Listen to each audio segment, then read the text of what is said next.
Servicemen I talk to sometimes about this, like the majority of them I talk to that's been there, they say, well, if I got somebody over there, I don't even want to know.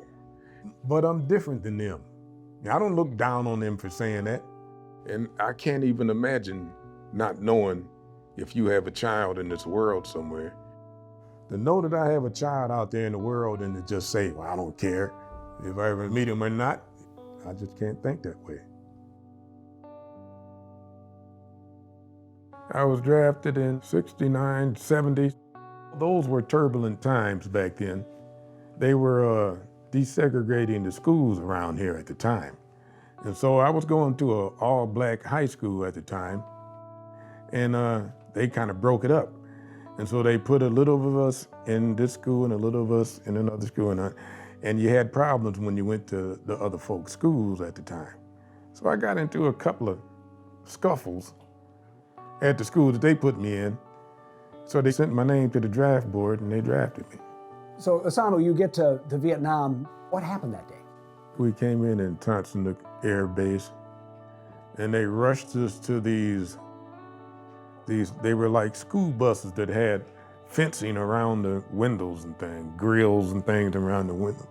And it was real hot. It was just humid and hot, and the smell, because they had to drive through the villages, like whatever, to go where we had to go. And it was just like a shock to me, you know. I never felt heat like that before. And it was just something that I just never had experienced before. The next day, when they put us in these barracks, there was a massive explosion. Now, mind you, I was used to gunshots and things like that before that, but this explosion was so huge that I jumped under the bunk.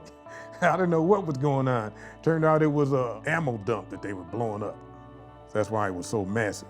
But that scared the dickens out of me. Would anybody? Yeah. So that's a fine how do you do when you get in country, just like that. So now you're officially in the U.S. military. All of a sudden you're there. You just hear this big explosion, and now you gotta get to work. What are you thinking there? I said, oh God, am I going to make it out of here? What was your job in the service? What did you do when you got there? My MOS was I was a cook, and they sent me to Vietnam and they put me in an engineer unit.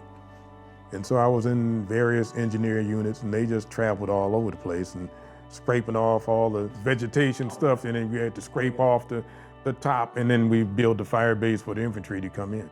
Okay, so you were all over Vietnam. Yeah, all the time.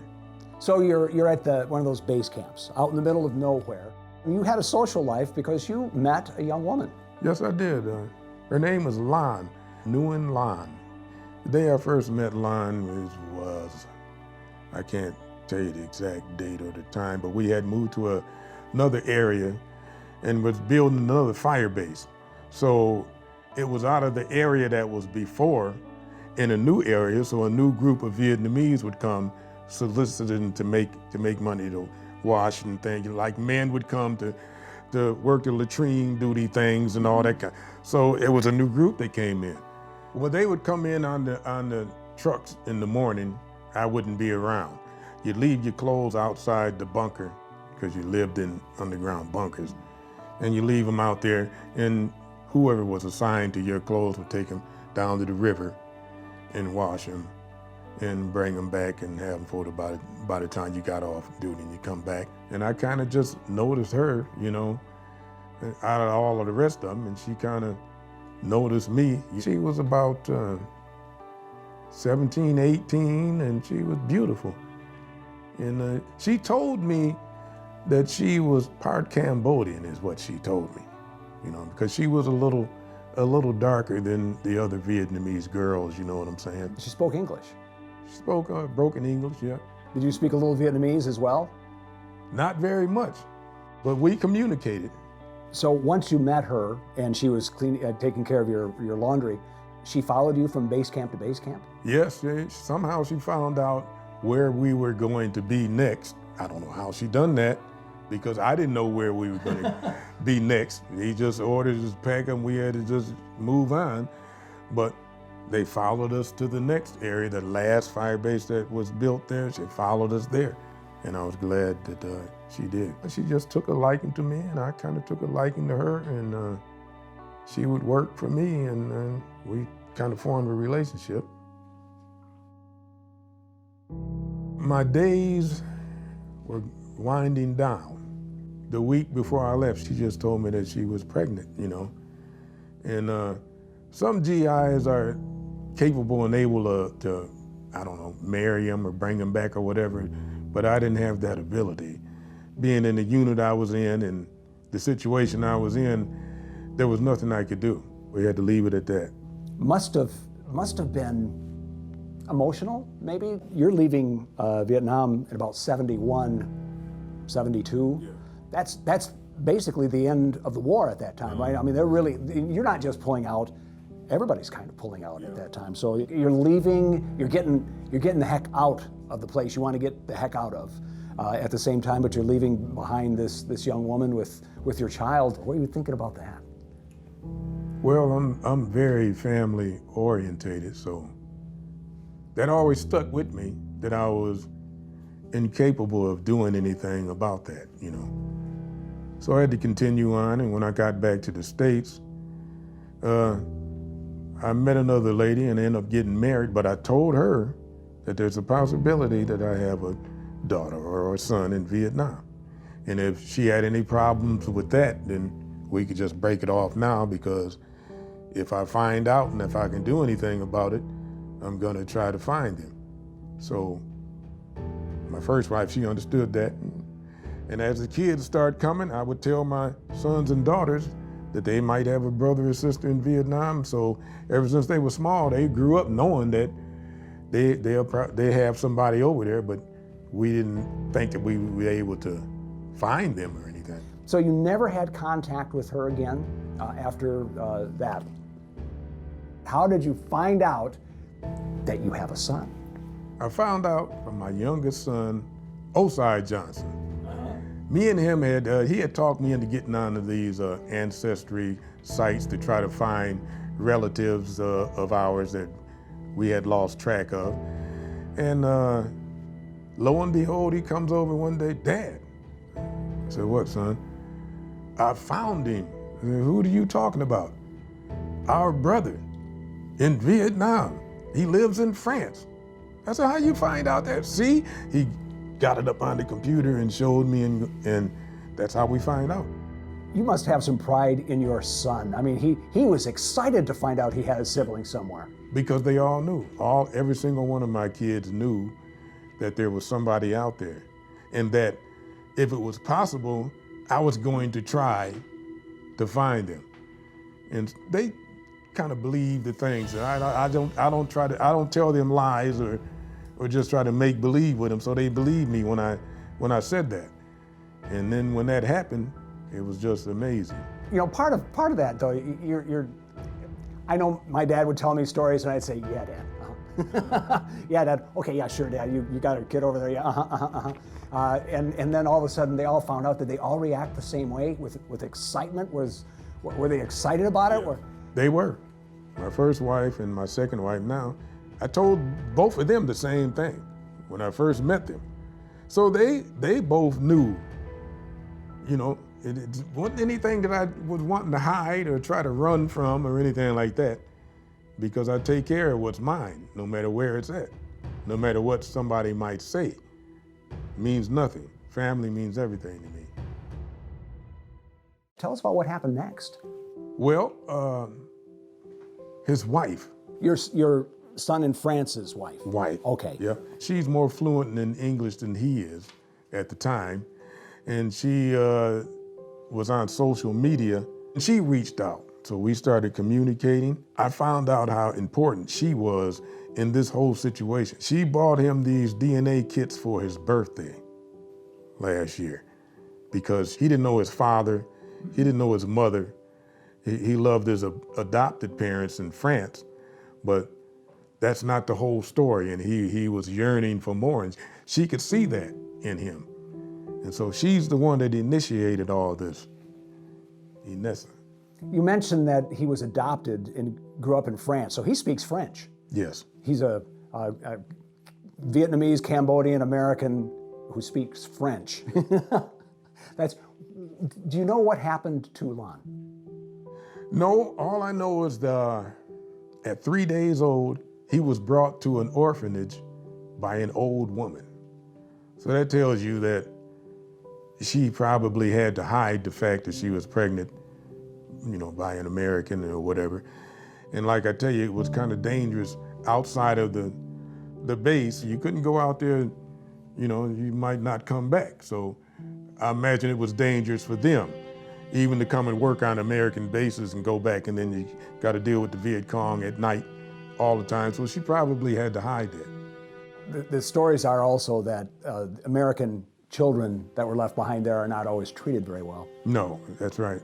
So she did what best she could for your and her son.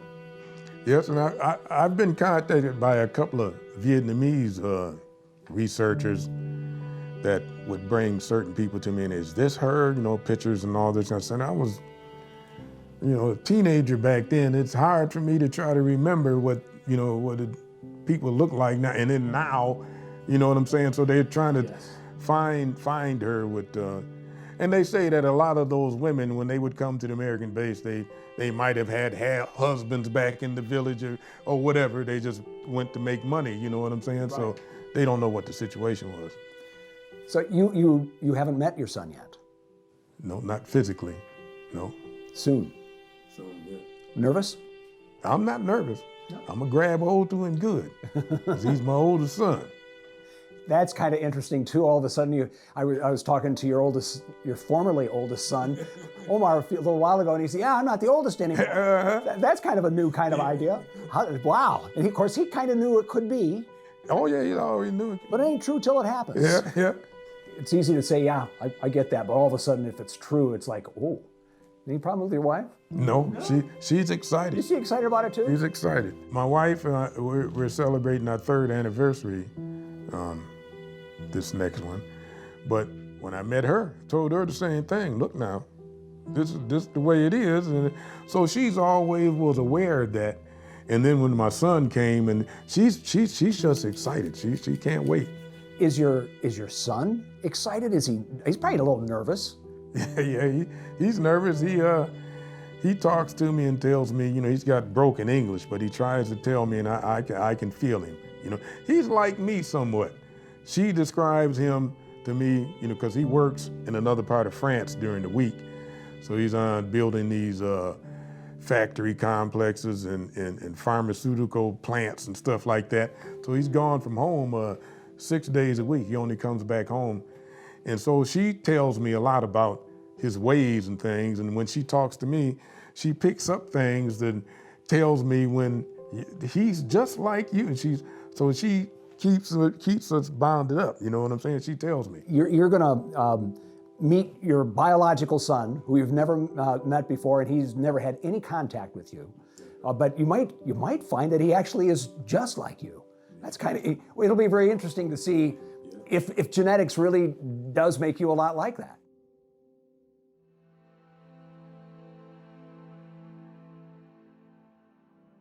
It's been a while. Yeah, it's been quite a while. Time's flying. Yes, it does. And I've been thinking a lot about you over the last few days and a few weeks, because something's about to happen to you that most people can't even imagine, probably even you.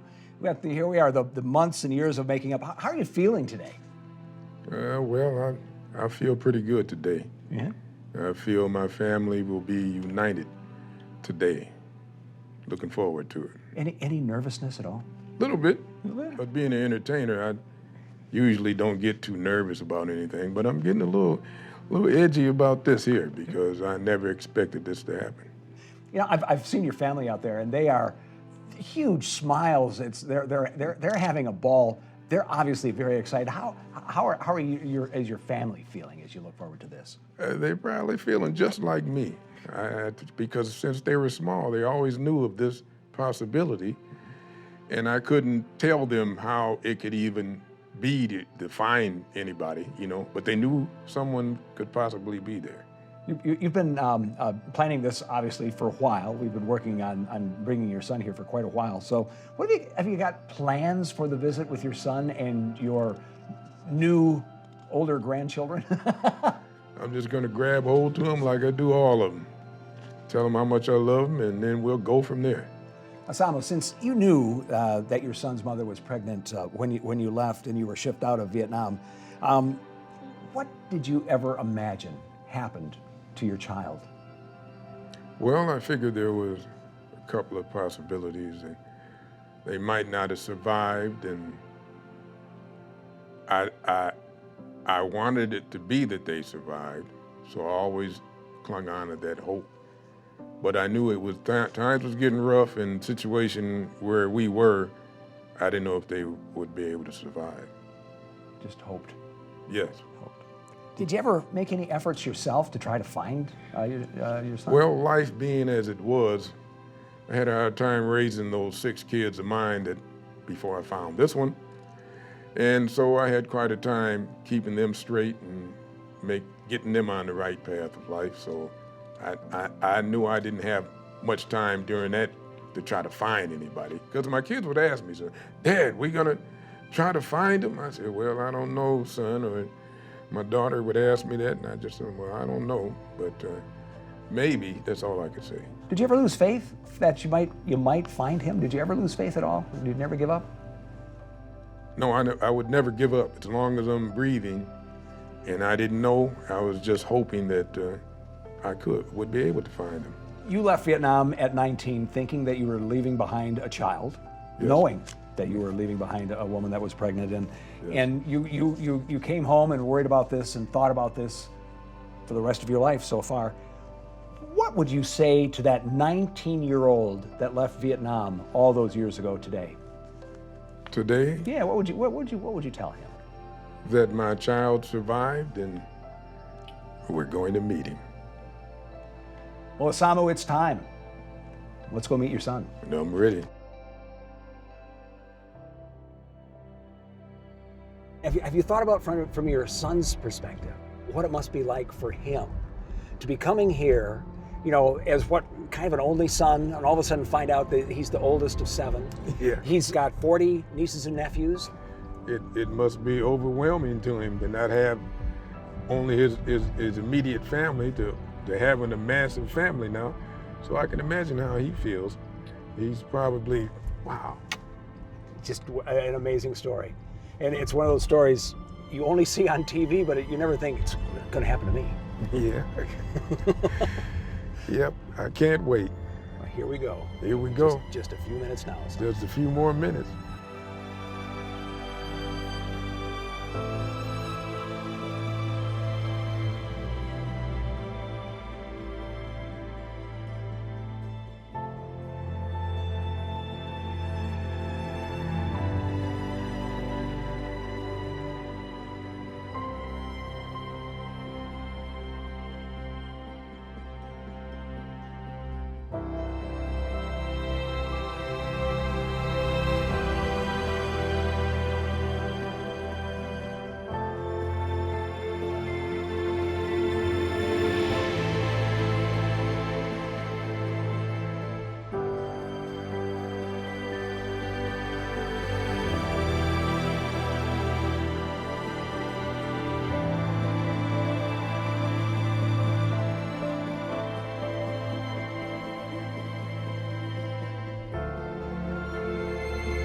I feel satisfied now. I feel real good, to tell you the truth.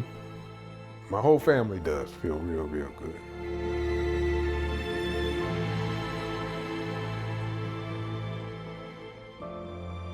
I feel my family is whole now because I found my son.